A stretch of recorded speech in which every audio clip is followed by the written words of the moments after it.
Welcome to Biblical Archaeology in 5. In today's video, we're in Exodus 32, the golden calf incident. And we're asking the question, can the golden calf incident give us any insight into whether or not these Israelites ever lived in Egypt? I think it can.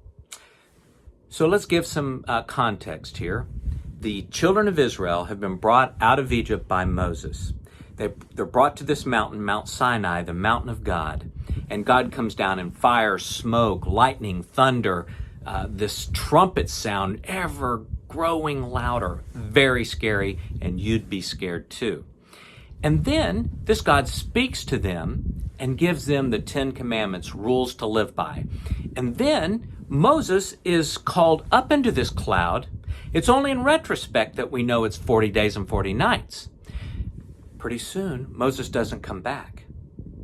Now, we have to put on our sanctified imagination and we have to wonder, if you were them, how would you have thought about this? And the first thing I would draw to your attention then is that they were tribally Hebrew, but culturally Egyptian. They knew some very basic stories from when they were kids, sitting around the campfire. And Moses had come back and started telling them that the God of Abraham was the creator God.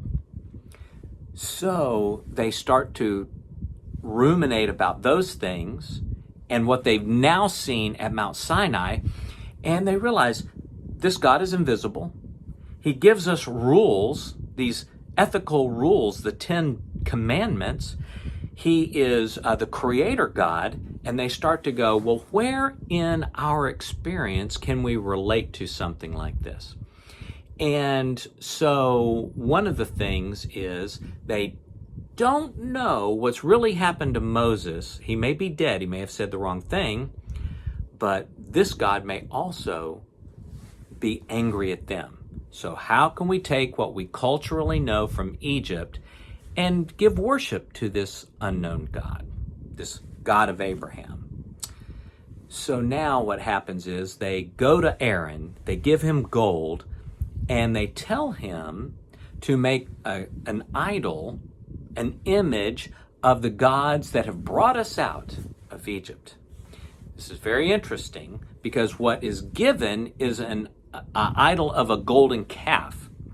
Now this is very important because in ancient Egypt, there were 3 streams of creation mythology, and they came from the 3 main cities of ancient Egypt. Now, Memphis is in the north, and it was the city of the kings, and it's actually fairly close to the land of Goshen. Now, in Memphis, they worshipped the creator god Ptah, P-T-A-H, Ptah. And what's interesting is Ptah was invisible. He didn't really have an image, unlike all the other gods in Egypt. Very interesting. He's a creator God. He thinks about something, he speaks it, and it comes into existence, kind of like the Greek idea of logos. But he's invisible. He's a creator. But now let's go back to the culture, because the priests of Ptah in Memphis had a problem. Over time, people in Egypt expected to have an image of their God, and so Ptah wasn't getting the worship that he was deserved. So what happened was, over time, they associated Ptah with the bull god Apis. The bull god Apis. Now, Apis and Ptah go all the way back to the first dynasty. So this is not something new by the time the Israelites get into Egypt. So now, by the time they're there is an association between the bull god Apis and Ptah. So they create an image of Apis, who is associated with Ptah. Why? Because they're dealing with an invisible God. They're dealing with a creator God. They are dealing with a God who, like Ptah, gives principles, ethics, right? Rules to live by. Ipso facto, presumably in their thinking, is this must be Ptah. So what do? They have Aaron create this golden calf, as a representation of the bull god that they have seen many times in the land of Egypt. So here we have then God telling Moses, go down. These people are acting out. And of course, Moses has the 2 tablets of stone. He goes down the mountain. He sees them worshiping the golden calf, cavorting around, singing, dancing, sacrificing, all the fun stuff that they did in Egypt.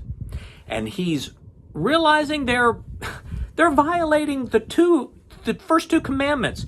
Have no other gods before me, and what? Make no graven images and bow down to it. So he casts down the stone tablets because he knows they're worshiping Ptah and not Yahweh. And by breaking the tablets of stone, he is then basically saying, you have broken the covenant. So in conclusion, I think that the golden calf incident gives us a really strong indication that these people did come out of Egypt. And with that, I will bid you a fond farewell.